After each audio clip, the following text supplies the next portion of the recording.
La mirada de mi hija siempre parecía resbalar sobre la vieja hacienda, un fantasma de piedra y adobe desmoronado en el borde de nuestro pueblo.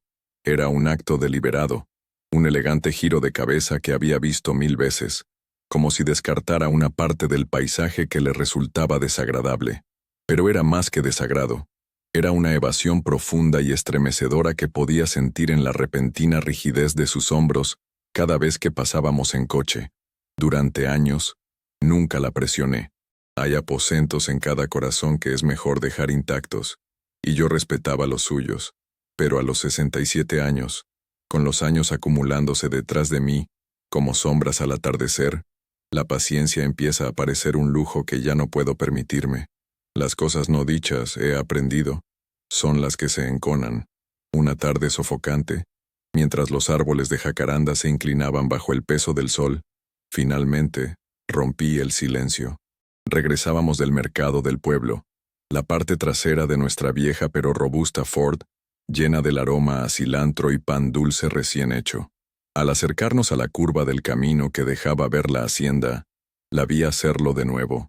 El sutil desvío, sus ojos fijos en un pedazo de tierra árida a la derecha, en cualquier lugar menos en los restos esqueléticos del portón principal, su hierro forjado retorcido en una mueca permanente. Elena, dije, mi voz más suave de lo que pretendía, ¿por qué nunca la miras? A la Hacienda de los Lamentos. La gente local le había dado ese nombre, un título apropiado para un lugar que parecía hundirse bajo el peso de su propia pena. Las manos de Elena, que habían estado descansando laxamente en su regazo, sobre un sencillo pero elegante vestido de algodón, se cerraron en puños. Tenía 42 años, una mujer de gracia y fuerza, un reflejo de su padre en su mandíbula decidida. Pero en ese momento, parecía de nuevo una niña pequeña, atrapada en un miedo que no podía articular. «No tiene caso, mamá», murmuró, su voz tensa. «Para mí sí lo tiene», insistí suavemente. «Toda tu vida, mija, has desviado la mirada. Es como si la sola vista te doliera. Soy tu madre. Siento tu dolor incluso cuando lo escondes. ¿Qué viste ahí dentro? ¿Qué pasó?» Permaneció en silencio, su respiración superficial. El coche avanzó lentamente. El traqueteo del motor era el único sonido entre nosotras. Sabía que presionarla era un riesgo. Elena había heredado mi terquedad, pero la canalizaba en una resistencia silenciosa. No se rompía, simplemente se retiraba, construyendo muros que yo podría pasar semanas tratando de derribar. Pero este muro, el que rodeaba la hacienda, era el más antiguo y alto de todos. Había estado entre nosotras durante décadas, un testimonio silencioso de una historia compartida que nunca reconocimos. Mi esposo, Ricardo, su padre, había nacido dentro de esos muros, un hecho que fue a la vez fuente de orgullo y un manantial de dolor no expresado para él hasta el día de su muerte. Había hablado de su infancia en anécdotas fracturadas e idílicas que siempre parecían cortarse abruptamente, como un rollo de película que se rompe justo antes de la escena final. Hablaba del aroma a jazmín después de la lluvia, de un gran patio con una fuente que cantaba, pero nunca habló de por qué se fue, por qué nunca regresó, o por qué la mera mención de su apellido, Valderrama, podía ensombrecer su ánimo durante días. «Por favor, Elena», susurré mientras detenía el coche a un lado del camino, el polvo arremolinándose a nuestro alrededor. «Necesito entender. Tu padre dejó tantas cosas sin decir. Quizás lo que viste pueda ayudarme a unir los fragmentos que dejó atrás». Sus ojos, del mismo color café profundo que los de Ricardo, finalmente se encontraron con los míos. Brillaban con lágrimas no derramadas. «No quieres saberlo, mamá. Algunas cosas es mejor dejarlas enterradas. Y algunas cosas», repliqué, extendiendo la mano para tomar la suya, mi piel arrugada contra su agarre suave y firme. «Nos enterrarán a nosotras si no las sacamos a la luz».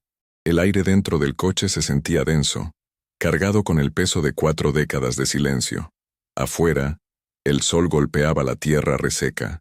La hacienda se erguía en la distancia, un testigo silencioso e inquietante.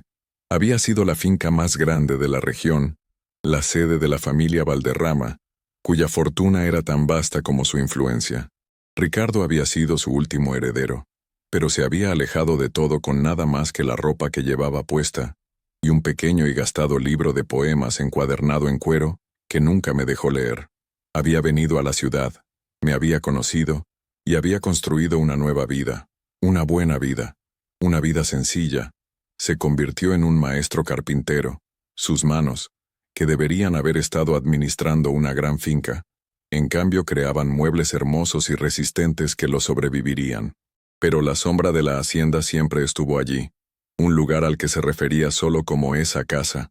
Elena respiró hondo y de forma temblorosa. Su compostura finalmente se resquebrajó. Tenía 8 años. Comenzó, su voz apenas un susurro. El abuelo, tu padre, todavía vivía. Me envió a buscar algo para él al pueblo. Pero en mi camino de regreso, sentí curiosidad.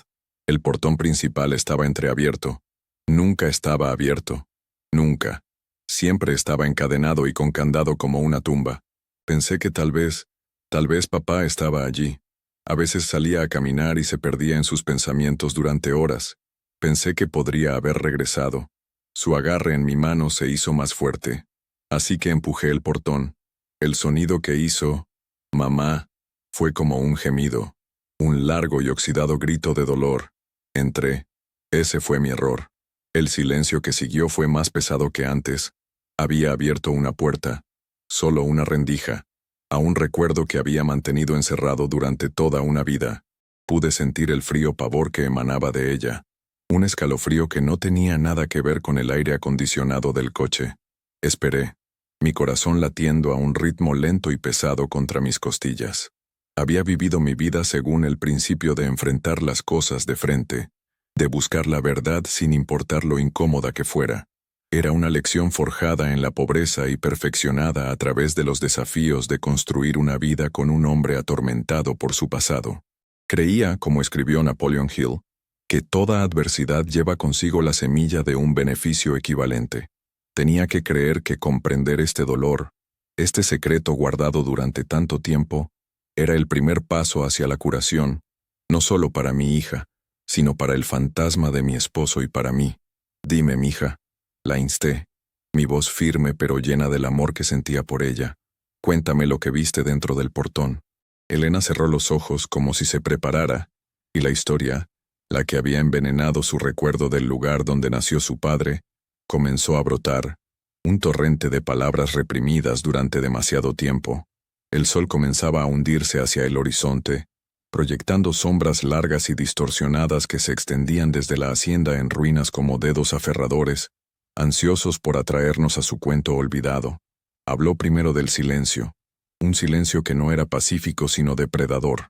Era una quietud pesada y vigilante, del tipo que se traga el sonido. El aire, dijo, era espeso y olía a tierra húmeda, hojas en descomposición y algo más, algo débilmente dulce y empalagoso, como perfume olvidado o flores dejadas para pudrirse en un jarrón. La gran avenida de palmeras que Ricardo había descrito de sus recuerdos de infancia era ahora un cementerio de troncos esqueléticos, sus frondas desaparecidas hacía mucho tiempo, dejándolos como lanzas dentadas contra el cielo pálido.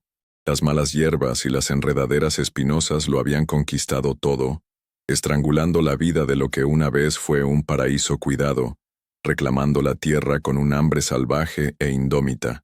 Caminó más adentro, sus pequeñas sandalias crujiendo sobre la grava que apenas era visible bajo la maleza. La casa principal se cernía al final del camino, sus ventanas como ojos vacíos, pero no fue la casa lo que captó su atención. Fue el patio, el de la fuente cantante que su padre había descrito con tanto cariño. La fuente todavía estaba allí, pero estaba ahogada con agua negra y estancada, y algas verdes y resbaladizas. Su canción había sido reemplazada por el zumbido de los insectos, y sentada en el borde de esa fuente como si la esperara, había una mujer. La voz de Elena vaciló y tragó saliva. Era vieja, mamá, tan vieja que su piel parecía papel arrugado. Llevaba un vestido, debió ser hermoso una vez, tal vez de seda, pero estaba hecho jirones y manchado, y estaba sentada allí, mirando el agua negra, tarareando una canción que no reconocí. Era la melodía más triste que he escuchado. Mi mente se aceleró. ¿Quién podría haber sido esta mujer? Los ocupantes ilegales eran comunes en propiedades abandonadas, pero la descripción de Elena se sentía diferente, más específica, más personal. ¿Te vio, mija? No lo creo. No al principio. Continuó Elena con los ojos todavía cerrados, perdida en el recuerdo. Me escondí detrás de un pilar desmoronado. Debería haber corrido. Sé que debería haber corrido, pero no podía moverme. Era como si mis pies estuvieran clavados en el suelo. Había algo en ella, una tristeza profunda que era casi magnética. Entonces, levantó la vista y sus ojos.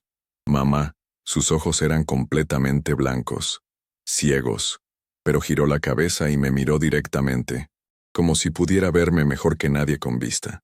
Un escalofrío recorrió mi espalda. No era una simple intrusa, era una pieza del rompecabezas, un fantasma del pasado del que Ricardo había intentado escapar desesperadamente. Me habló, susurró Elena, su voz temblando ahora. Dijo, la sangre llama, pequeña Valderrama, pero no queda nada para ti aquí, solo polvo y susurros. Dile a tu padre que la deuda no se olvida. El apellido. Ella sabía el apellido. No fue un encuentro al azar. Fue un mensaje. Una advertencia.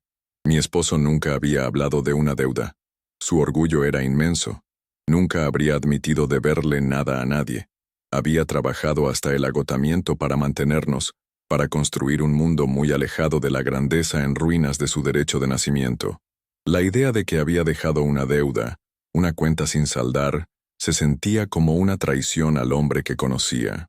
O quizás una confirmación del hombre que no conocía, el que existía antes que yo, el que era heredero de la hacienda de los lamentos. ¿Qué más dijo Elena? ¿Dijo quién era? No. Después de hablar simplemente, se volvió hacia la fuente y comenzó a tararear de nuevo. Pero la sensación, mamá, la sensación era que había invadido un lugar sagrado de duelo, que no era bienvenida. Sentí una frialdad tan profunda que me dolían los huesos. Corrí tan rápido que me tropecé y me raspé las rodillas, pero no me detuve. No miré hacia atrás. Corrí hasta que el sonido del portón quejumbroso desapareció, hasta que el olor a podredumbre salió de mis pulmones. Nunca se lo dije a papá. ¿Cómo podría decirle que la casa de su infancia estaba embrujada por una mujer ciega que hablaba de deudas? Él ya cargaba con tanta tristeza. No quería añadir más. Y así, ella lo había llevado sola.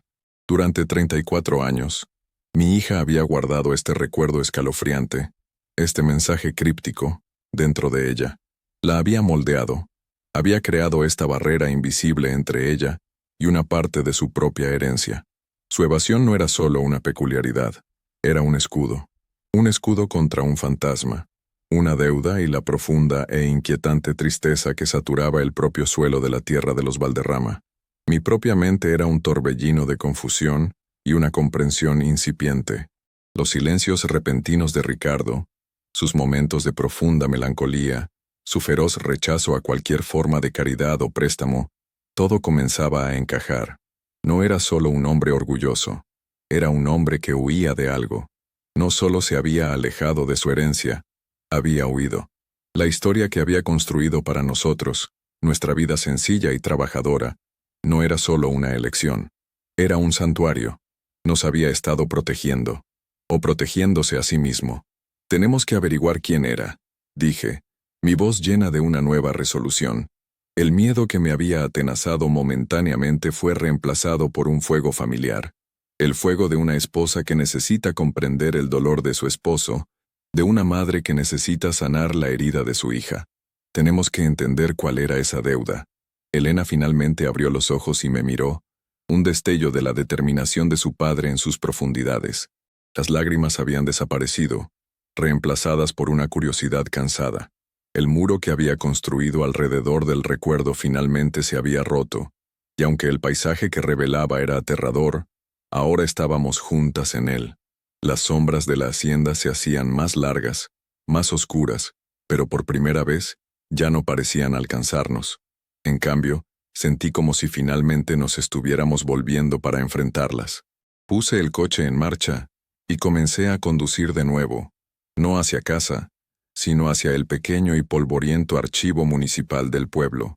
Los susurros del pasado habían sido ignorados durante demasiado tiempo. Era hora de hacerlos hablar. El archivo municipal se encontraba en una habitación estrecha y mohosa, detrás de la oficina del alcalde, dirigida por un hombre llamado Mateo, cuya familia había vivido en la región tanto tiempo como los Valderrama. Era una criatura de hábitos y papel, con los dedos manchados de tinta y las gafas precariamente posadas en la punta de la nariz. Se movía con el andar lento y deliberado de un hombre que vive su vida en tiempo pasado. Cuando le dije que era la viuda de Ricardo Valderrama y que quería ver los registros de la Hacienda de los Lamentos, sus ojos, magnificados por sus gruesos lentes, se abrieron con una mezcla de lástima y curiosidad mórbida. «Ah, doña Inés», suspiró, empujándose las gafas. «La viuda de Ricardito. Una historia trágica esa familia. Un río de tinta se ha derramado sobre ella, aunque la mayor parte son chismes, no hechos. Me interesan los hechos, Mateo», dije, tratando de evitar que la impaciencia se notara en mi voz. Elena estaba a mi lado, una presencia silenciosa y tensa. Estaba claro que se sentía tan fuera de lugar aquí como dentro de los portones de la hacienda. Mateo nos condujo a un estante altísimo de pesados libros encuadernados en cuero, con los lomos agrietados y descoloridos. El aire estaba cargado del olor a papel envejecido y polvo, el olor de las historias olvidadas. Sacó un libro enorme con la etiqueta Propiedades y Títulos, 1940-1960. Los Valderrama eran como reyes, reflexionó Mateo, con voz baja mientras hojeaba las páginas quebradizas. Don Alejandro, el padre de Ricardo, era un hombre orgulloso y duro. Construyó un imperio en la agricultura, pero voló demasiado cerca del sol, dicen. Hizo inversiones arriesgadas. El mundo estaba cambiando después de la guerra. Trató de adaptarse, de modernizarse, pero su alcance excedió sus posibilidades. Se detuvo en una página, su dedo trazando una línea de caligrafía elegante y aracnoidea. Aquí, todo empezó a desmoronarse a finales de los 50.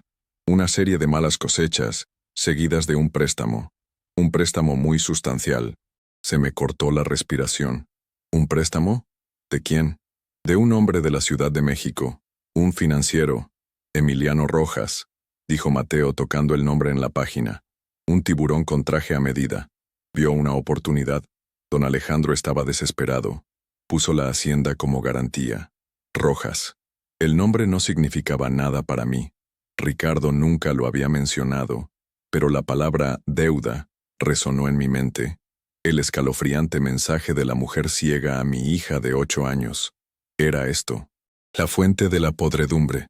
¿Qué pasó con el préstamo?, preguntó Elena, su voz apenas audible. Mateo negó con la cabeza lentamente. Incumplido. Rojas vino a cobrar. Pero don Alejandro era un Valderrama. Preferiría quemar su reino antes que entregar las llaves. Hubo una confrontación. Una terrible. Sucedió en la hacienda. Bajó aún más la voz, inclinándose conspiradoramente. Hubo rumores. Que Rojas no vino solo. Que las cosas se pusieron violentas. La historia oficial es que don Alejandro, abrumado por su ruina financiera, tuvo un ataque al corazón. Murió allí mismo, en su estudio. Mi corazón se heló. Ricardo era solo un niño cuando murió su padre. Me había dicho que su padre había muerto de un corazón débil, una historia que nunca había cuestionado. Pero ahora, vista a través de esta nueva lente, parecía débil, insuficiente. ¿Y qué hay de Rojas? Presioné. Tomó posesión de la propiedad, legalmente, pero nunca hizo nada con ella, nunca la vendió. Simplemente la dejó pudrirse. Era como si el lugar estuviera maldito.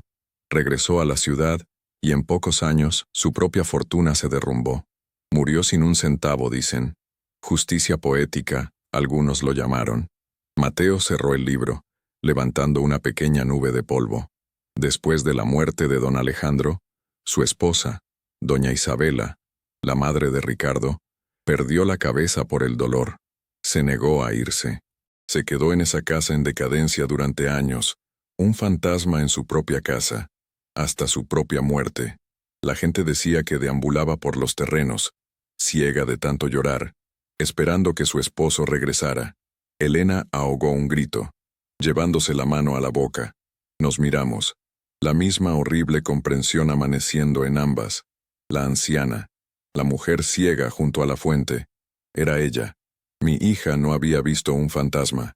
Había visto a su propia abuela, Isabela Valderrama, perdida en un mundo de dolor y demencia. La triste melodía que tarareaba no era el lamento de un fantasma, era la canción de cuna de una abuela por una vida que se había ido. La sangre llama.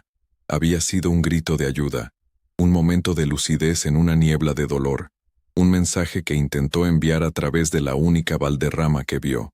El peso de todo aquello se abatió sobre mí, una presión física en mi pecho. Ricardo no solo había huido de la pobreza, había huido de una casa de profunda tragedia. Había huido del recuerdo del violento final de su padre y del descenso de su madre a la locura. Había llevado ese dolor inefable toda su vida, enterrándolo bajo capas de trabajo duro y dignidad silenciosa. Nunca me lo había contado porque no soportaba decirlo en voz alta, darle forma. Había tratado de protegernos a mí y a Elena de la maldición de su propia familia. «Hay más», dijo Mateo, sintiendo que tenía toda nuestra atención. Sacó un archivo más pequeño y nuevo. Después de la muerte de Rojas, la propiedad de la hacienda se convirtió en un lío legal. Ha estado en litigio durante décadas, pero recientemente ha surgido un nuevo reclamante. Abrió el archivo. Un nieto de Emiliano Rojas, un promotor inmobiliario de Monterrey, ha logrado superar los obstáculos legales. Afirma que la deuda nunca se saldó realmente, que los intereses se han acumulado durante 50 años.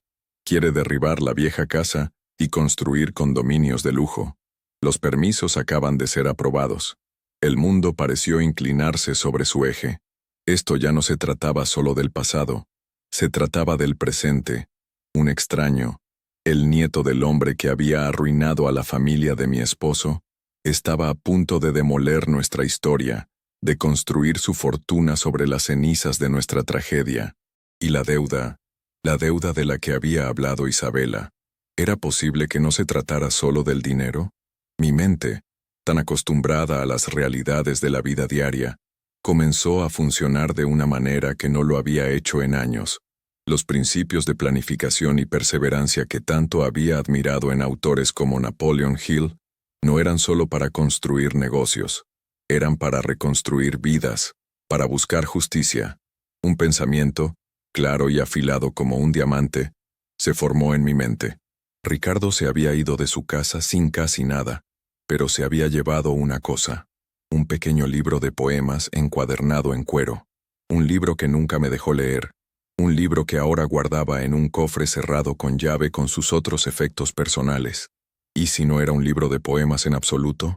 Gracias, Mateo, dije, mi voz firme, sin traicionar la agitación interna. Has sido de gran ayuda. Salimos del archivo y nos adentramos en el cegador sol de la tarde. El mundo se veía diferente ahora, más nítido, imbuido de un significado nuevo y urgente. Elena estaba pálida, pero el miedo en sus ojos había sido reemplazado por una ira silenciosa. «Mamá, ¿qué estás pensando?», preguntó, su voz baja. «Estoy pensando», respondí, mi mirada desviándose hacia la silueta distante de la hacienda, «que tu abuela te dejó un mensaje, y tu padre me dejó una llave. Creo que es hora de que abramos la cerradura». Esa noche, el aire en nuestra pequeña y ordenada casa estaba cargado de expectación. Saqué el viejo cofre de madera de la parte superior de mi armario, el que Ricardo había construido con sus propias manos con cedro oscuro y fragante. Su aroma, una mezcla de madera y tiempo, era lo más cercano que tenía a su presencia ahora. Mis manos temblaron ligeramente mientras giraba la pequeña llave de latón en la cerradura. Dentro, acurrucado entre el reloj de bolsillo de plata de su padre y mi ramo de novia seco, estaba el libro encuadernado en cuero. Era pequeño, su cubierta desgastada y lisa por el tiempo y el tacto. No tenía título. Lo abrí, y como siempre había sospechado, no estaba lleno de poesía. Las páginas estaban cubiertas con la letra del padre de Ricardo, la misma caligrafía elegante y aracnoidea que había visto en el registro municipal, pero esto no era un registro de deudas y propiedades. Era un diario. Un registro de los últimos y desesperados días de don Alejandro Valderrama. Mi español es bueno, pero el suyo era el lenguaje formal y elocuente de una época pasada. Leí en voz alta, con Elena inclinada sobre mi hombro, su aliento cálido contra mi mejilla.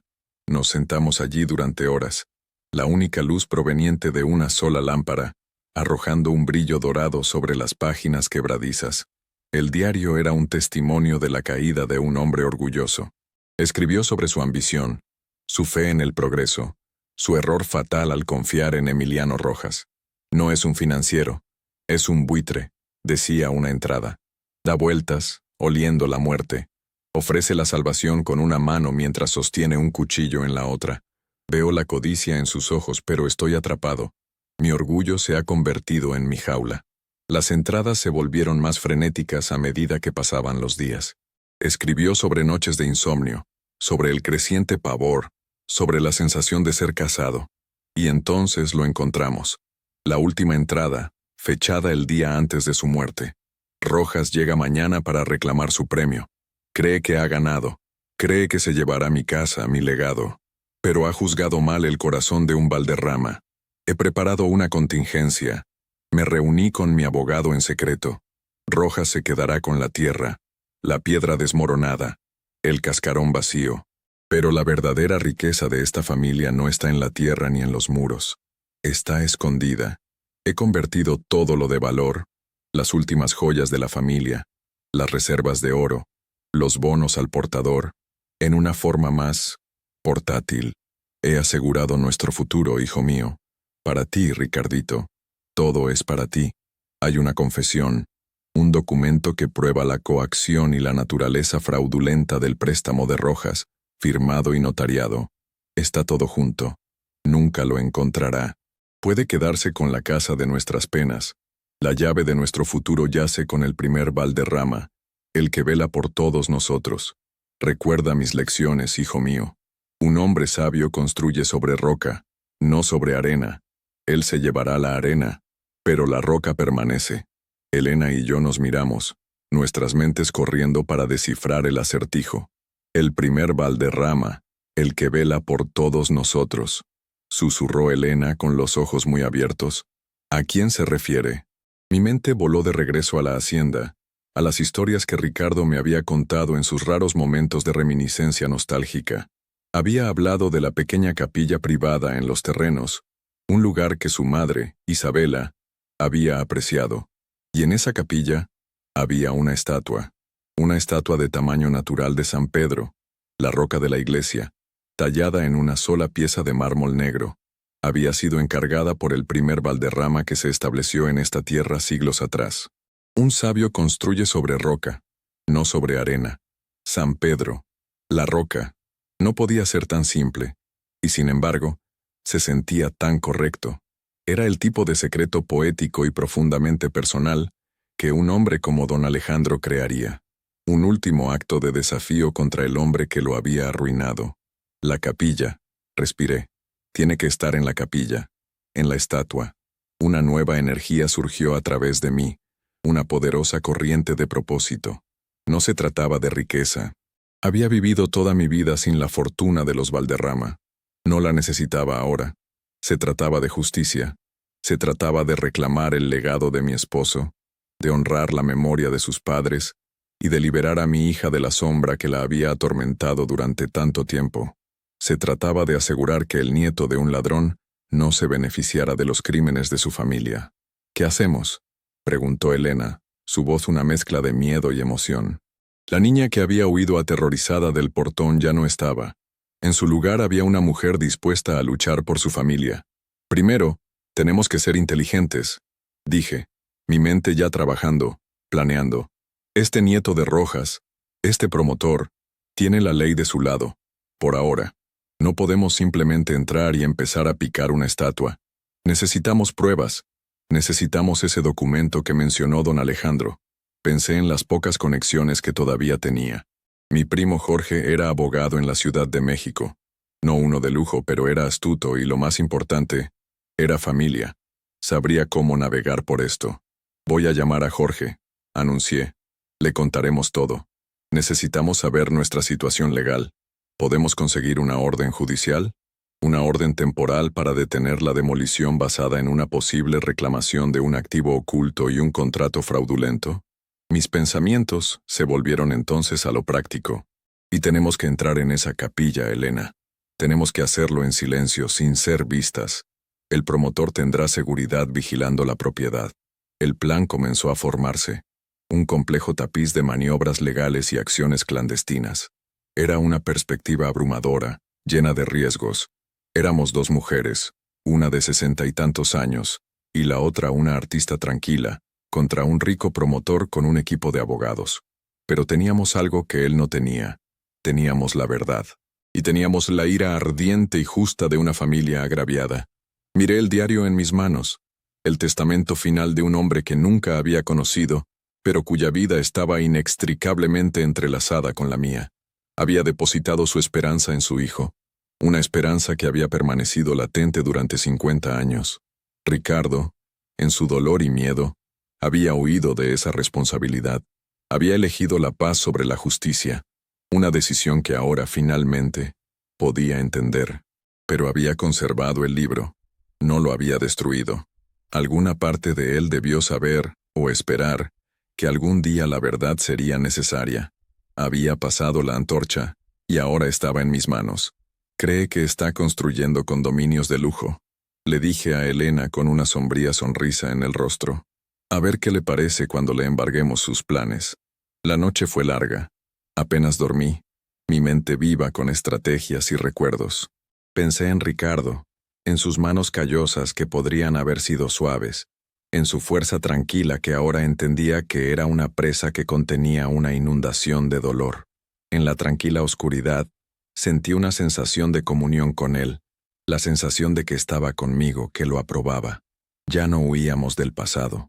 Estábamos marchando de regreso a él, no para reclamar una fortuna, sino para reclamar nuestro nombre. El apellido Valderrama. No era un nombre para ser susurrado con tristeza o miedo. Era un nombre para ser pronunciado con orgullo, un nombre por el que luchar.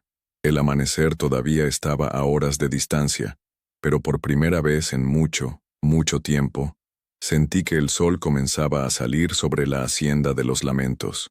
La llamada a mi primo Jorge en la Ciudad de México fue como arrojar un fósforo encendido a una habitación llena de leña seca. Al principio se mostró escéptico.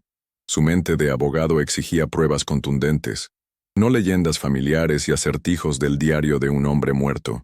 Pero mientras le leía extractos de la última entrada de don Alejandro, su tono cambió de una incredulidad cautelosa a una emoción crepitante. La mención de una confesión de fraude firmada y notariada fue la clave. Inés, prima, si este documento existe, lo cambia todo, dijo, la estática en la línea de larga distancia zumbando con su energía.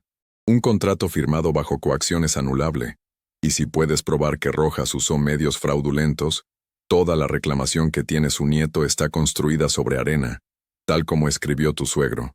Es una posibilidad remota, un pase Ave María, pero es una posibilidad que vale la pena tomar. Expuso los primeros pasos. Presentaría una orden judicial de emergencia para detener la demolición, citando el descubrimiento de nueva evidencia perteneciente a la transferencia original del título. Era un escudo legal endeble, uno que nos compraría días, una semana como máximo, antes de que un juez exigiera ver esta supuesta evidencia. El tiempo corría. Tienes que conseguir ese documento, Inés. La voz de Jorge era grave. El diario es poderoso, es convincente, pero un juez lo verá como un rumor. Necesitas la confesión. Sin ella no tenemos nada más que una buena historia.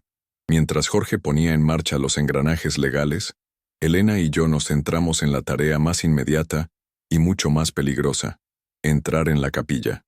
La empresa promotora de Rojas ya había erigido una cerca de alambre alrededor del perímetro de la hacienda, adornada con letreros severos y amenazantes de «Prohibido el paso». Durante el día, vimos una camioneta de seguridad, un vehículo moderno y descomunal que parecía discordante, estacionado junto a la puerta principal. Un solo guardia se sentaba dentro, la imagen de una vigilancia aburrida. Por la noche, la camioneta patrullaba el perímetro cada 2 horas. Observamos desde la distancia escondidas entre la maleza seca en una colina cercana, trazando su ruta, cronometrando sus movimientos. Tendremos una ventana de aproximadamente 1 hora y 45 minutos entre patrullas, susurró Elena, su ojo de artista para los detalles demostrando ser invaluable. Había esbozado un mapa de los terrenos de memoria e imágenes de satélite, marcando la ruta del guardia y la ubicación de la capilla. El punto más débil de la cerca está en el lado oeste, cerca del antiguo acueducto. Está oxidado. Podemos cortarlo fácilmente. El plan era terriblemente simple. Entraríamos después de la patrulla de medianoche. Necesitaríamos herramientas, cortapernos, linternas con filtros rojos para reducir la visibilidad, guantes y algo para romper la estatua de mármol. Un martillo y un cincel. La idea de profanar una estatua sagrada incluso para este propósito me produjo una punzada de culpa, pero la aparté. Era una misión de justicia, y a veces, la justicia requería romper cosas. La noche que elegimos no tenía luna, el cielo era una manta de terciopelo negro, el aire era fresco y olía a polvo y salvia silvestre. Mientras nos agachábamos junto a la cerca oxidada, los cortapernos pesados en mis manos, mi corazón martilleaba contra mis costillas. Tenía 67 años. Mis noches solían pasarlas leyendo, bebiendo té de manzanilla, no preparándome para una operación clandestina. Miré a Elena. Su rostro era un óvalo pálido en la oscuridad, su expresión de intensa concentración. Ya no había miedo allí, solo una resolución de acero que reflejaba la mía. Era la hija de su padre y la nieta de su abuelo. El espíritu Valderrama, latente durante tanto tiempo, estaba despierto y ardía intensamente en ella. Con un fuerte chasquido que sonó como un disparo en la quietud, los eslabones de la cerca se rompieron. Nos deslizamos por la abertura, moviéndonos silenciosamente a través de los terrenos cubiertos de maleza. Cada crujido de una hoja, cada chasquido de una ramita bajo los pies, se sentía amplificado. La hacienda era aún más imponente por la noche, una masa negra y descomunal de dolor contra las estrellas. No se sentía embrujada por fantasmas, sino por el puro peso de la memoria. La capilla era una estructura pequeña e independiente a un lado de la casa principal, parcialmente cubierta de hiedra. Su pesada puerta de madera estaba cerrada, pero los años no habían sido amables con su marco. Usando una palanca que habíamos traído, y con una fuerza nacida de la adrenalina, abrí la puerta. Gimió en protesta, el sonido resonando en la noche silenciosa. Adentro, el aire era frío y viciado. Motas de polvo bailaban en los haces de nuestras linternas. La luz de la luna se filtraba a través de un vitral cubierto de mugre, proyectando colores apagados y fantasmales en el suelo de piedra. Y allí, al frente, estaba el altar, y detrás de él, vigilando la decadencia, estaba la estatua de San Pedro. Era magnífica incluso bajo una capa de polvo. Tallada en una sola pieza de reluciente mármol negro, representaba al santo sentado en un trono, con una mano levantada en señal de bendición, y la otra sosteniendo las llaves del cielo. Su rostro era severo, su mirada eterna. Él era la roca, el guardián del secreto de los Valderrama. Recuerda lo que decía el diario, le susurré a Elena. La llave de nuestro futuro yace con el primer Valderrama, el que vela por todos nosotros. Mis ojos recorrieron la estatua, buscando una costura, una grieta, cualquier signo de un compartimento oculto. Era impecable, un bloque sólido de piedra. Mi corazón se hundió. ¿Nos habíamos equivocado? ¿Era todo esto una búsqueda inútil? El acertijo poético pero poco práctico de un moribundo. Elena, sin embargo, lo miraba de otra manera. Su sensibilidad artística veía más que una simple masa sólida. Pasó la mano por la base de la estatua, un gran plinto cuadrado sobre el que descansaba. Mamá, respiró, su voz llena de emoción. Esto no es una sola pieza. La estatua está separada de la base, y la base está hueca. Escucha. La golpeó suavemente con la cabeza de la palanca. Un eco débil y profundo reverberó por la silenciosa capilla. Mis ojos siguieron su mirada. En la parte inferior del plinto, oscurecida por las sombras y la suciedad, había una línea delgada, casi invisible, una costura, y engastada en ella, tan astutamente disfrazada que parecía parte de la talla decorativa, había una cerradura. Las llaves, susurré, mi mirada volviendo bruscamente a la mano de la estatua.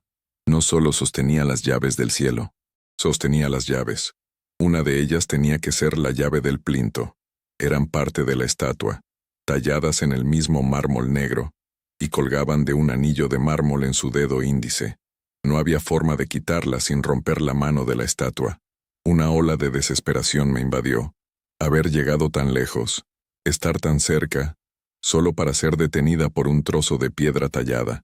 Don Alejandro había hecho su secreto seguro, quizás demasiado seguro. «No podemos romperlo, mamá», dijo Elena, su voz llena de frustración. «Llevaría horas y haría un ruido que haría venir al guardia corriendo». Me apoyé en un banco polvoriento, mi mente corriendo, buscando una solución. ¿Qué nos habíamos perdido? ¿Cuál era la pieza que no estábamos viendo? Cerré los ojos, tratando de pensar como don Alejandro, un hombre orgulloso, un hombre inteligente, un hombre de fe y simbolismo, un hombre sabio construye sobre roca. La cerradura estaba allí por una razón. Tenía que haber una forma de abrirla. Mi mente volvió a Ricardo, a las pequeñas cosas que guardaba en el cofre de cedro, el reloj de bolsillo, el ramo seco, el libro de cuero, el libro en sí. Recordé la sensación en mis manos. La cubierta estaba gastada, pero el lomo era grueso, rígido. Pasé los dedos por él en mi memoria, y entonces lo sentí. Un pequeño bulto duro en la base del lomo, algo que había notado pero descartado. «Elena», dije, mis ojos abriéndose de golpe. «El libro, hay algo dentro de la encuadernación». Era un salto desesperado e ilógico, pero mientras las palabras salían de mi boca, supe, con una certeza que desafiaba la razón, que tenía razón. Don Alejandro no habría separado el mapa de la llave. Se lo habría dado todo a su hijo. El diario era el mapa. Pero ¿y si también era la llave? «Tenemos que volver», dijo Elena, con el rostro sombrío. «La próxima patrulla es en menos de una hora». La idea de irse, de tener que volver a entrar una segunda vez, era agonizante. Estábamos tan cerca, pero no teníamos otra opción. Salimos sigilosamente de la capilla, cerrando la pesada puerta, y volvimos sobre nuestros pasos a través de la oscuridad. Mientras nos escurríamos de nuevo a través de la cerca y subíamos la colina hacia nuestro coche, los faros de la camioneta de seguridad aparecieron en la distancia, comenzando su lenta y metódica patrulla. Habíamos salido con minutos de sobra. De vuelta en la seguridad de nuestra propia casa, mis manos temblaban mientras volvía a tomar el diario. Pasé el pulgar por la base del lomo, sintiendo el pequeño objeto duro escondido dentro del cuero. Con un cuchillo pequeño de la cocina, con cuidado, minuciosamente, abrí la costura de la encuadernación, y allí, acurrucada en un lecho de pegamento seco y desmenuzado y cuero antiguo, había una pequeña, ornamentada y muy plana llave de latón. Era vieja, intrincadamente tallada y diferente a cualquier llave que hubiera visto. Era el tipo de llave que pertenecía a un lugar secreto, un cofre del tesoro, una puerta oculta, o un plinto de mármol en una capilla olvidada. No dormimos. Nos sentamos en la cocina, bebiendo café, la llave sobre la mesa entre nosotras como una reliquia sagrada. El sol comenzó a salir, pintando el cielo en tonos de rosa y oro. Ahora teníamos una semana, gracias a la orden judicial de Jorge, que había presentado con éxito esa mañana. Y teníamos la llave, pero saber que podíamos entrar era solo la mitad de la batalla. Dentro de ese plinto había una caja de metal, estaba segura. Y dentro de esa caja estaba el documento que podría salvar el honor de nuestra familia, o ser inútil. Y todavía teníamos un problema. El nieto, el promotor, cuyo nombre ahora sabíamos que era Ricardo Rojas, en un cruel giro de la ironía. No se tomaría esto a la ligera. La orden judicial lo haría sospechar. Podría aumentar la seguridad, haciendo imposible un segundo viaje. «No podemos volver de la misma manera», dijo Elena, expresando mis pensamientos. «Ahora vigilará la propiedad como un halcón. Hará reparar la cerca.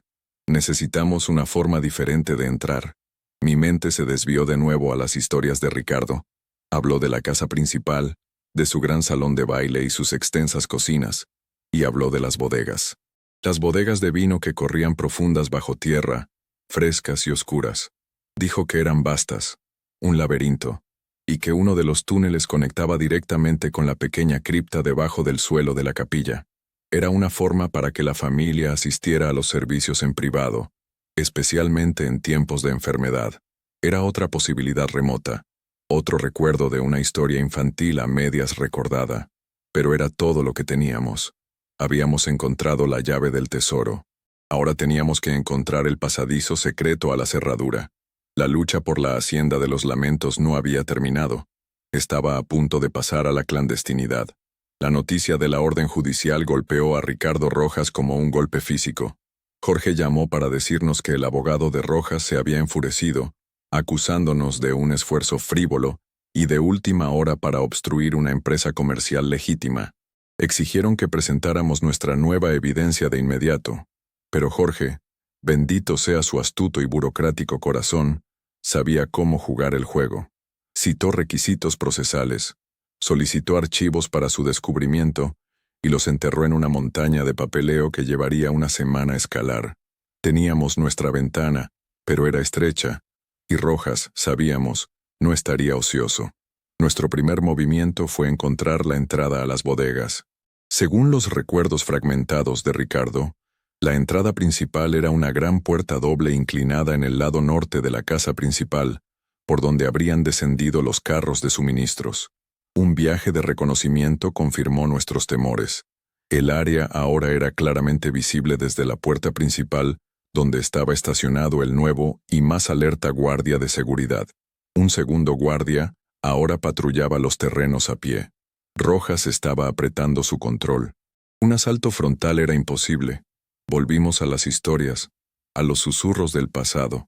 Había otra forma de entrar, reflexioné, paseando por el suelo de nuestra pequeña sala de estar, la llave un peso pesado en mi bolsillo.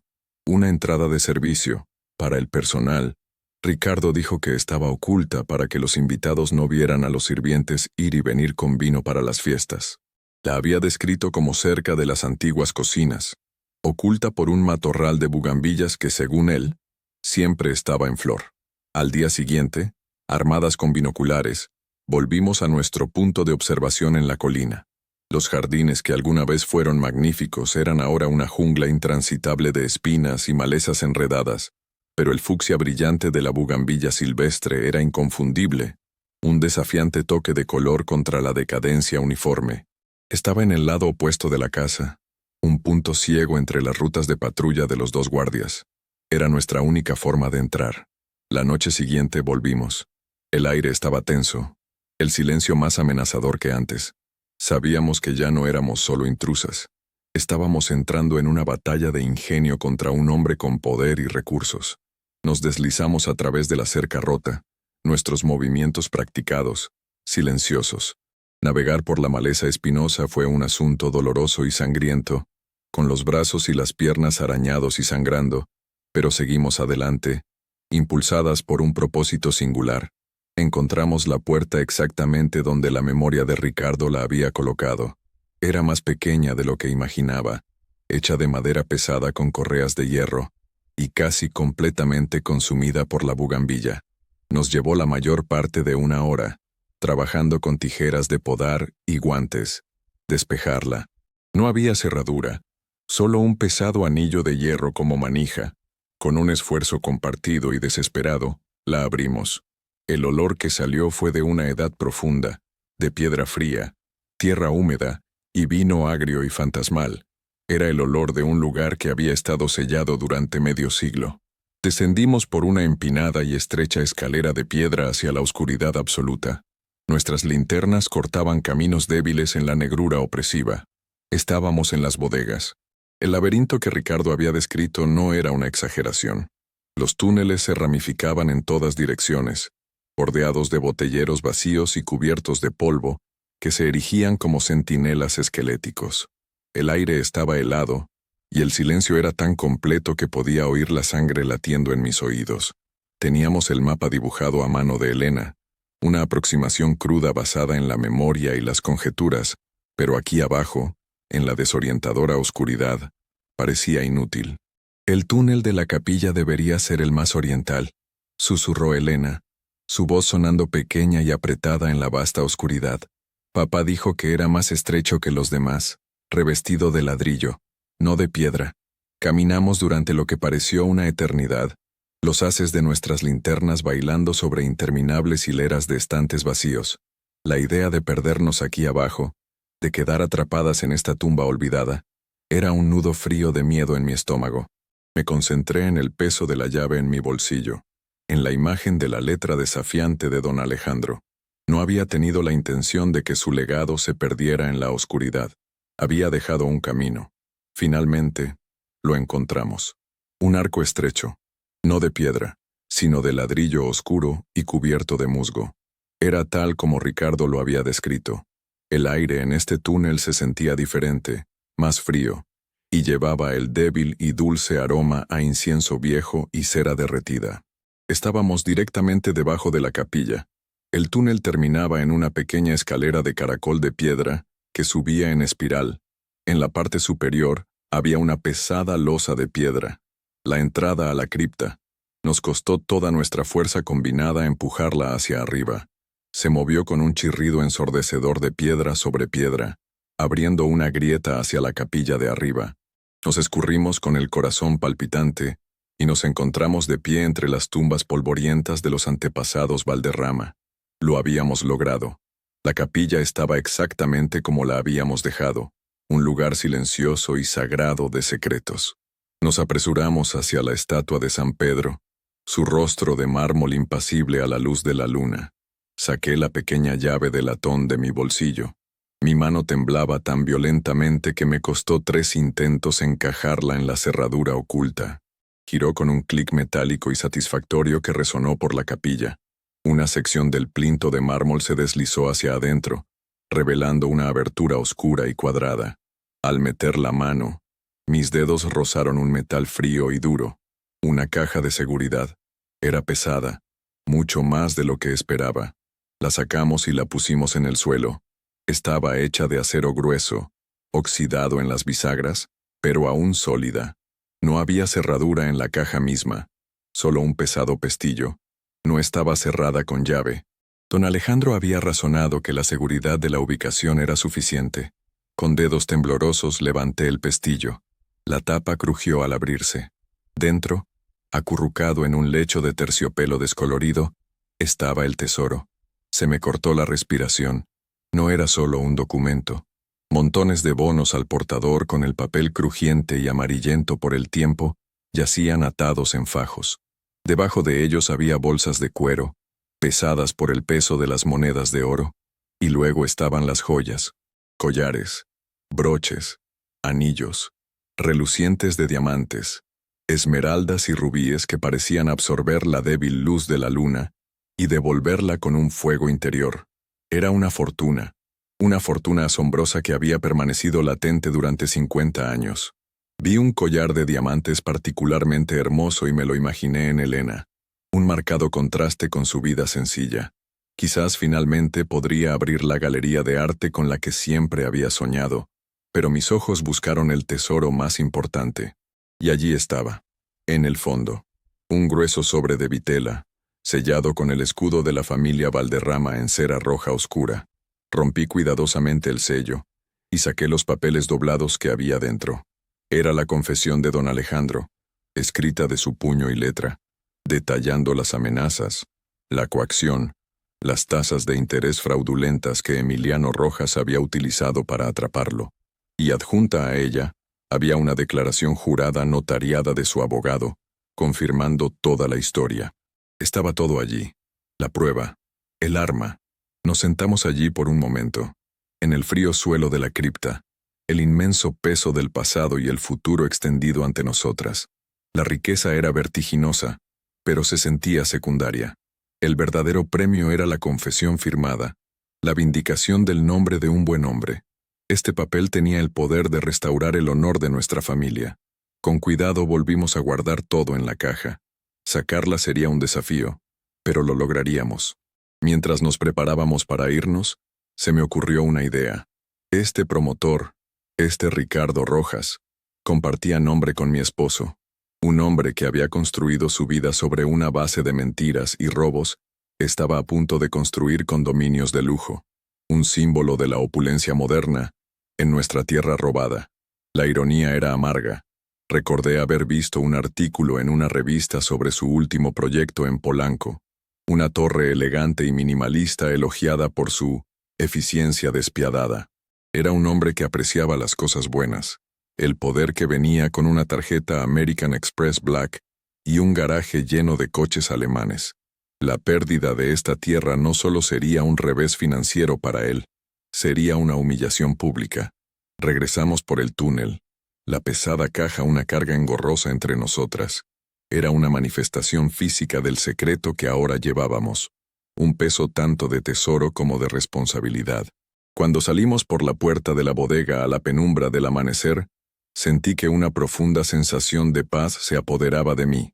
El miedo había desaparecido, reemplazado por una certeza fría y clara. Los fantasmas de la Hacienda de los Lamentos no eran espíritus enojados, eran espíritus en espera, esperando que la verdad saliera a la luz, y nosotras éramos las que finalmente responderíamos a su llamada. El viaje de regreso estuvo cargado de un nuevo tipo de tensión. Ya no éramos simples intrusas. Llevábamos un tesoro que podía cambiarlo todo. El peso de la caja de acero era inmenso, no solo física, sino emocionalmente. Se sentía como cargar la esperanza y la desesperación condensadas de 50 años. Cada paso de regreso a través de los espinosos jardines era una lucha, nuestros músculos gritando en protesta, nuestra adrenalina lo único que nos mantenía en movimiento. Cargamos la caja en el maletero de nuestro coche, ocultándola bajo mantas viejas, nuestros movimientos rápidos y furtivos en la luz grisácea del amanecer. El viaje a casa fue silencioso. Ambas estábamos perdidas en nuestros propios pensamientos, procesando la magnitud de lo que habíamos encontrado, las joyas relucientes, el peso sólido del oro, la promesa nítida de los bonos al portador. Era una fortuna más allá de mis más locas imaginaciones. Pero mi mente seguía volviendo al papel de Vitela, a la elegante y airada escritura de don Alejandro.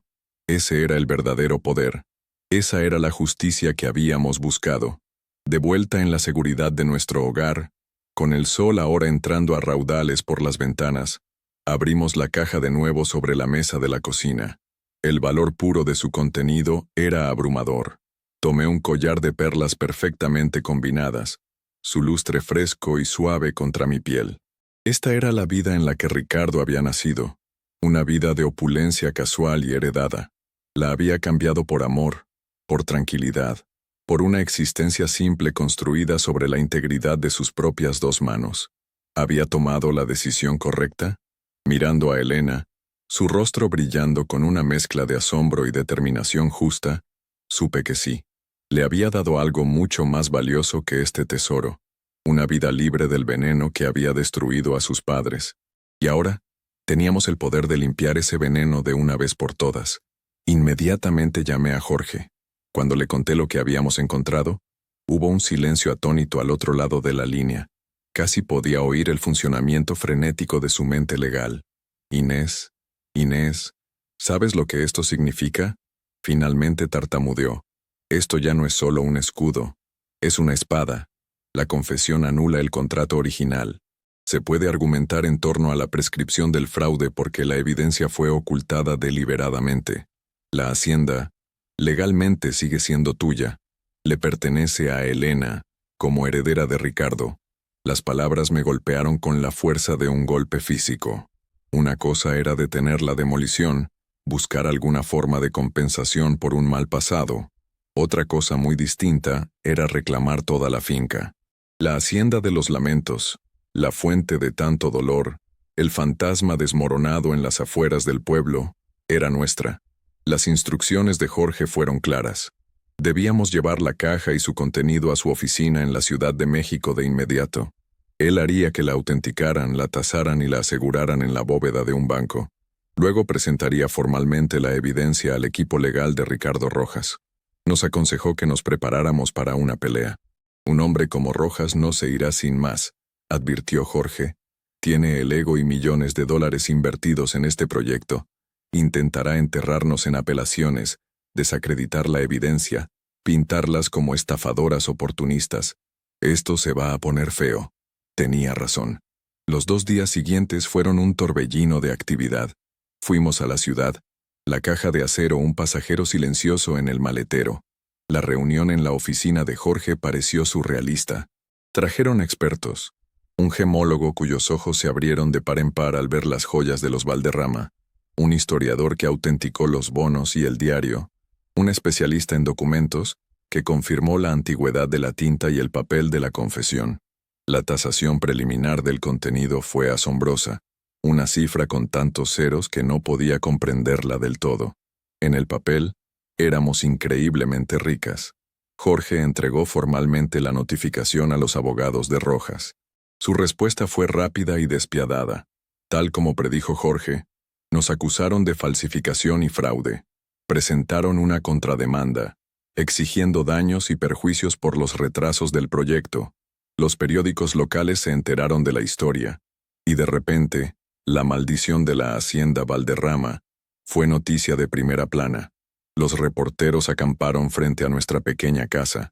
Nuestra vida tranquila había terminado. Fue una prueba de fuego. Me encontré dando declaraciones, enfrentándome al equipo de abogados astutos y despiadados de Rojas, de una prestigiosa firma en Polanco. Intentaron tergiversar mis palabras, pintar a Ricardo como un cobarde que había abandonado a su familia, retratarme como una anciana codiciosa que intentaba sacar provecho de una tragedia familiar. Pero sus ataques solo fortalecieron mi resolución. Pensé en las palabras de Napoleon Hill sobre el poder de un deseo ardiente. Mi deseo de justicia para mi esposo y su familia era un infierno que sus preguntas cínicas no podían extinguir. Hablé con una claridad y pasión que me sorprendieron incluso a mí misma. Conté la historia del hombre que amaba, el carpintero silencioso que llevaba un reino de dolor en su corazón. Elena también se transformó. Mi hija tímida e introspectiva encontró su voz. Habló del recuerdo que la había atormentado, de la mujer ciega junto a la fuente que ahora sabía que era su abuela. Habló con la elocuencia de una artista sobre el peso del trauma intergeneracional, de un dolor que se había transmitido en silencio. Su testimonio fue poderoso, profundamente humano, y comenzó a cambiar el rumbo de la opinión pública a nuestro favor. El punto de inflexión llegó cuando Jorge, en un golpe de genio legal, citó los registros financieros de la extinta empresa de Emiliano Rojas de los Archivos Nacionales. Pasó semanas peinando libros de contabilidad polvorientos y olvidados, y lo encontró: un patrón de préstamos predatorios. Emiliano Rojas tenía un historial de apuntar a familias terratenientes en dificultades financieras, utilizando las mismas tácticas fraudulentas para apoderarse de sus activos. La familia Valderrama no fue su única víctima. Éramos los únicos que teníamos pruebas. Frente a una montaña de evidencia y la amenaza de una demanda colectiva, mucho mayor de los descendientes de las otras víctimas de Rojas, la fortaleza legal de Ricardo Rojas comenzó a desmoronarse. Sus abogados, que habían sido tan agresivos, de repente se volvieron conciliadores. Solicitaron una reunión, un acuerdo. Nos reunimos en una sala de juntas estéril e intimidante en lo alto de la ciudad. Ricardo Rojas estaba allí en persona. Era más joven de lo que esperaba, impecablemente vestido con un traje que probablemente costaba más que mi coche, con un aire frío y arrogante. Nos miró no con odio, sino con una especie de molestia displicente, como si fuéramos insectos que se habían metido en su mundo prístino. Nos ofreció un acuerdo, una generosa suma de dinero para hacer que todo esto desaparezca. Se quedaría con los terrenos de la hacienda. Miré a este hombre, este heredero de una fortuna robada, que nunca había conocido un día de trabajo honesto, y sentí una profunda lástima por él. Entendía el lenguaje del dinero, pero no entendía nada de honor, de legado, de justicia. Miré a Elena, y ella me dio un pequeño y firme asentimiento. Señor Rojas, dije, mi voz tranquila y clara, resonando con una autoridad que no provenía de la riqueza sino de la verdad. No nos interesa su dinero. La deuda que contrajo su abuelo no fue solo financiera, fue moral, y es una deuda que usted ha heredado. Retirará su contrademanda.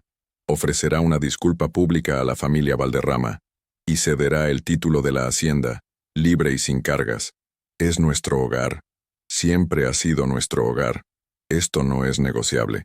La expresión de su rostro, una mezcla de incredulidad, furia y por primera vez, un destello de miedo, fue más satisfactoria de lo que cualquier cantidad de dinero podría haber sido. Su imperio estaba construido sobre arena, y supo en ese momento que la marea finalmente había subido. La roca había perdurado. La batalla legal había terminado, pero el viaje no. Ahora éramos las propietarias de una hacienda en ruinas. Un lugar de inmenso dolor, pero también de inmensa historia. El nombre Valderrama fue limpiado, restaurado a un lugar de honor. El último acto de desafío de don Alejandro había tenido éxito. 50 años después. De pie una vez más en la puerta principal, esta vez con el título de propiedad en mi mano, sentí una sensación de cierre profunda y profunda. La puerta ya no parecía una mueca, parecía una entrada, un comienzo. El sonido quejumbroso que hizo cuando Elena y yo la empujamos no fue un grito de dolor, sino un suspiro de alivio. Recorrimos los terrenos, no como intrusas en la oscuridad, sino como custodias a la luz. Nos paramos frente a la capilla, el lugar donde nuestro viaje había comenzado realmente. La restauraríamos primero, decidí. Sería un lugar de paz, de memoria. Elena miró la casa principal, sus muros desmoronados y sus ventanas vacías. «¿Está tan rota?», dijo en voz baja. «Sí», respondí, tomando su mano. «Pero es nuestra, y podemos reconstruir. Eso es lo que hacen los Valderrama». Teníamos una gran fortuna a nuestra disposición ahora, pero sabía que no viviríamos una vida de lujo ocioso. Usaríamos el dinero para devolverle la vida a la hacienda, no como un monumento a un pasado dorado, sino como un lugar vivo y que respira. Estableceríamos una fundación a nombre de Ricardo, una escuela de artes para niños locales, un lugar de creación y esperanza en una tierra que había conocido tanta destrucción y desesperación. Tal vez organizaríamos cenas de celebración en un comedor recién restaurado, con un chef privado, para recaudar fondos para nuestra nueva fundación, una forma adecuada de convertir los símbolos del antiguo poder en herramientas para un futuro mejor. La maldición se había roto. Los susurros habían sido respondidos. La casa de los lamentos se convertiría en una casa de legado. Mi esposo había huido de este lugar para construir una nueva vida, y ahora habíamos regresado para honrar la vida que él había construido redimiendo la que había dejado atrás. El círculo estaba completo. Gracias por llegar hasta el final de esta reflexión. Si estás leyendo esto, quiero que sepas que no estás solo. Ahora, te invito a un momento de calma. Voy a compartir una oración. No importa tu religión, sino tu fe. Una oración pensada para ayudarte, para abrazar a todos los que en silencio luchan, sienten, esperan. Solo cierra los ojos un instante y deja que estas palabras te acompañen. Ten fe. Todo va a estar bien. Orar. Encenderse por dentro. Hay dolores que nadie ve. Dolores que no gritan. No sangran pero pesan como un velo sobre los hombros. Esos que uno carga en silencio, tratando de entender, de seguir, de soportar. Pero hay un momento, y yo he estado ahí varias veces, en que el esfuerzo cansa. La mente se rinde, y algo dentro de uno se arrodilla, no por debilidad, sino por verdad. Es en ese instante cuando la oración comienza, o mejor dicho, aparece. No esa hecha con palabras bonitas o promesas apresuradas, sino la que brota de un lugar tan profundo que ni siquiera tiene nombre, como un susurro del alma diciendo, ya no puedo sola. Orar, descubrir, no es pedir, es recordar. Recordar quiénes somos cuando el ego se aquieta. Recordar que la vida también late en lo invisible, que hay un centro en nosotros donde todo descansa, y que, aunque por fuera todo parezca derrumbarse, ese centro permanece. A veces, orar es simplemente cerrar los ojos y recogerse como una flor que siente el frío de la noche. Es permitir que una presencia suave nos envuelva, no como magia sino como sustento, como quien dice sin prisa, aquí estoy, incluso ahora.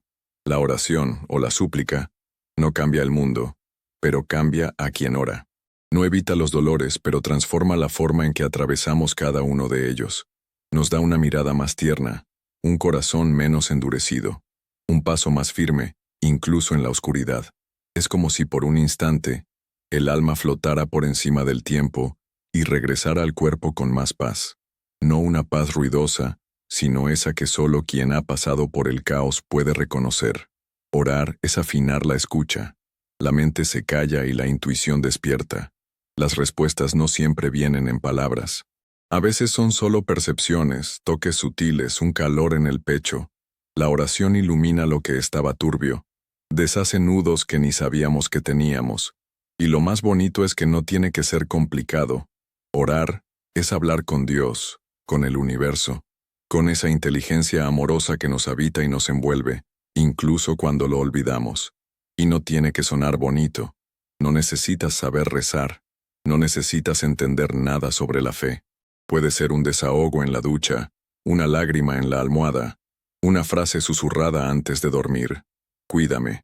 Puede ser incluso el silencio, cuando el dolor es tan profundo que no salen palabras. Dios entiende todo eso. El universo escucha lo que el corazón no sabe decir. No hay una forma correcta. Hay presencia. Y cada vez que nos permitimos ese encuentro, aunque sea sin ritual, aunque sea sin certeza, es oración. Es tan simple, tan al alcance. Orar es solo recordar que no estamos solos. Y entonces, un día, sin darnos cuenta, nos volvemos oración. La forma de caminar, de tocar, de callar, todo empieza a vibrar distinto. Ni siquiera hace falta decir nada. Solo estar ahí ya es oración viva. Y hasta en los días en que no logramos orar, y sí, hay días así, el alma sigue orando por nosotros. El espíritu no olvida de dónde viene. Al final, orar es eso, encenderse por dentro, y dejar que esa luz nos guíe, incluso cuando no sabemos el camino. Espero que esta historia te haya acompañado. Si te gustó, por favor déjame un comentario, y sigue el canal para no perderte las próximas. Me encantaría saber qué otras historias o temas te gustaría que exploráramos juntos. Tus ideas son mi mayor inspiración. Cuéntame también desde qué ciudad o país me lees.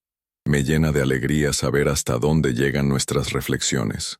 Como un pequeño gesto de agradecimiento por tu tiempo y tu apoyo, he dejado algunas de mis recetas favoritas de tés relajantes y postres sin azúcar, fijadas en el primer comentario.